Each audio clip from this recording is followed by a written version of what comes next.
no es funcional, pues entonces esa célula no me sirve y va a ir a apoptosis. Aquí es donde van a venir muchos factores importantes para el desarrollo del mieloma.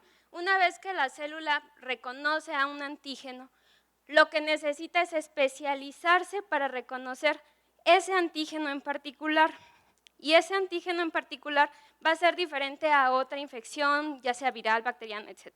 Entonces, lo que necesitamos es hacer anticuerpos que reconozcan un epítope preciso con una sensibilidad y especificidad superior para que nos podamos defender. Entonces, eso va a suceder en el centro germinal. Hay que recordar que el centro germinal pues, va a tener un folículo primario y una vez que llegue el antígeno va a empezar la replicación para hacer un folículo secundario. En el centro germinal van a suceder dos eventos importantes que es muy importante comprender para saber cómo se va a desarrollar esta enfermedad. La hipermutación somática, que es las mutaciones que se inducen en el gen que codifica la cadena pesada de la inmunoglobulina en el OSI de la región hipervariable para que ese antígeno en específico sea reconocido por una proteína. Y la segunda es volverlo muy funcional. Los anticuerpos que ustedes están produciendo los tienen que volver muy funcionales. Y esto lo vamos a hacer a través de la recombinación que nos va a llevar al recambio de clase. Ahora, para inducir esa mutación en el gen, lo que yo voy a necesitar es la deaminasa inducida por citosina. Y esta deaminasa lo que va a hacer es una cosa súper interesante. En las rupturas del DNA de doble cadena, lo que va a hacer es desaminar una citosina y la va a cambiar por un uracilo. Y entonces va a inducir una mutación en ese gen en particular. No es específica de la región hipervariable. Quiere decir que esas rupturas del DNA que ya han sido mutadas se pueden pegar con otras en cualquier otra parte del genoma. Cuando eso sucede así, entonces vienen las translocaciones, porque ya se pegó una con otra de otra parte del genoma y a veces esas son sin sentido, es decir, no tiene ninguna trascendencia biológica. Sin embargo, existen mutaciones muy concretas que van a llevar a que la célula pueda vivir más y pueda reproducirse más, que van a ser las células que van a tener las mutaciones asociadas o que son los eventos iniciadores de la enfermedad. Una vez que ocurre la mutación por la AID, que es esta enzima que les contaba que cambia la citosina por el uracilo, esto mismo va a ocurrir para el recambio de clase.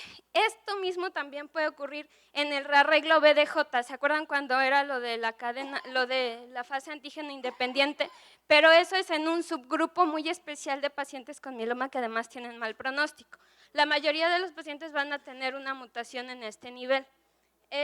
Una vez que otro evento importante después de que ya hicimos un anticuerpo muy sensible, muy específico y altamente especializado, es el cambio o la evolución que va a tener un centroblasto hacia ser una célula plasmática que va a vivir en la médula ósea, porque esto ocurre en el centro germinal y las células plasmáticas de vida media larga están en la médula ósea. Entonces, lo que nosotros necesitamos aquí es otro conjunto de redes interconectadas que van a permitir el desarrollo adecuado de esto. Y este es el IRF4, que es el factor regulador del interferón 4, va a llevar a la disminución en la regulación de BSL6, que BSL6, acuérdense que es el maestro controlador ahí del centro germinal. Entonces, cuando esto disminuye, vamos a tener aumento en BLIM1, que es la proteína inductora de la maduración 1. Y después de eso vamos a tener la disminución de CEMIC, la disminución de PAX5, que nos va a llevar al incremento de XBP1. Y justo en su forma activa, lo que va a hacer es que le va a permitir a la célula plasmática secretar, almacenar y producir adecuadamente las inmunoglobulinas. Entonces, las alteraciones más importantes en los pacientes con mieloma van a estar dadas en IRF4, BLIM1 y XBP1. Y es importante que lo recordemos porque ahora mismo vamos a ver cómo se da este mecanismo en el mieloma. Eso es lo normal. Una vez que uno tiene una idea de lo que es lo normal, podemos hablar de los eventos primarios, que es lo que nos comentaba el doctor Gregorio hace un momento.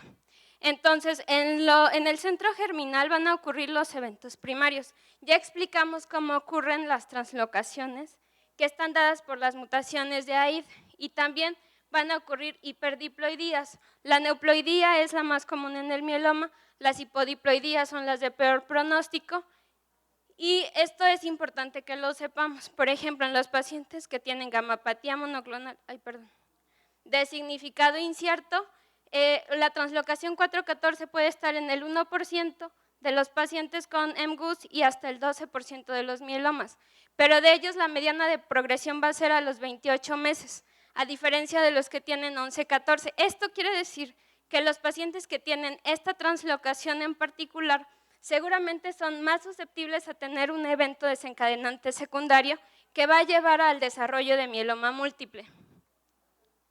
Lo de las hiperdiploidías, que ya lo comentamos.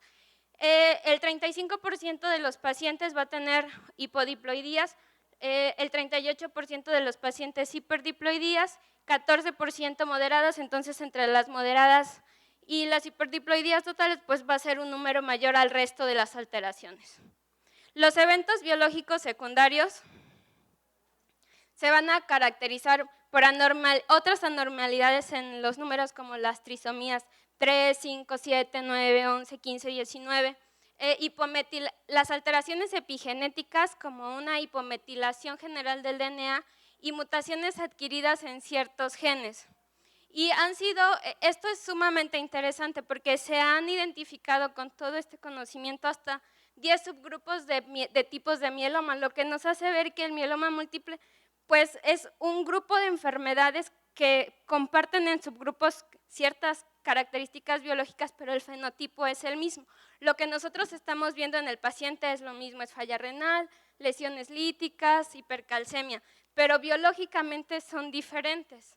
Por eso tenemos todos estos comportamientos clínicos. Los que vemos un poco más de mieloma tenemos oportunidad de ver este paciente muy indolente y este paciente que le va súper mal, porque seguramente pertenece a un subgrupo biológico diferente.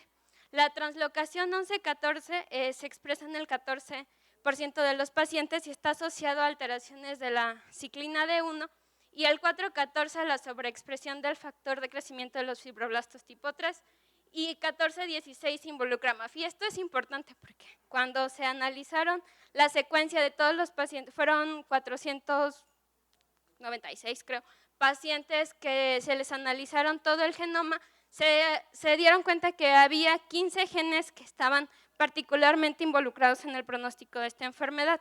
Los mayores eran los que involucraban la vía de RAS, KRAS, NRAS, NF-κB, que es sumamente importante, sobre todo porque la mayoría de los pacientes, hasta el 20%, va a tener alteraciones de la vía no canónica de NF-κB y solo el 5% TP53, pero a pesar de que este es un número bajo, vamos a ver, no se ve tan bien aquí, pero podemos ver que todos estos están hacia la derecha, sobre todo hacia la izquierda, en los pacientes que expresan TP53, que son los asociados a la reparación del DNA, y a los asociados a ciclina D1 pues van a tener una peor sobrevida.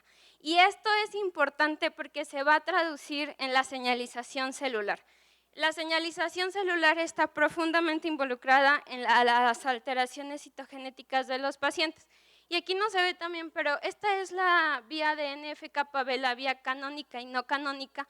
El incremento de la expresión de CD40 nos va a llevar al incremento de la vía canónica en conjunto con la mutación y en la pérdida de función de los genes de TRAFE y de NF-κB2 y NF-κB1 en la vía canónica, que nos va a llevar a la inflamación y a la proliferación.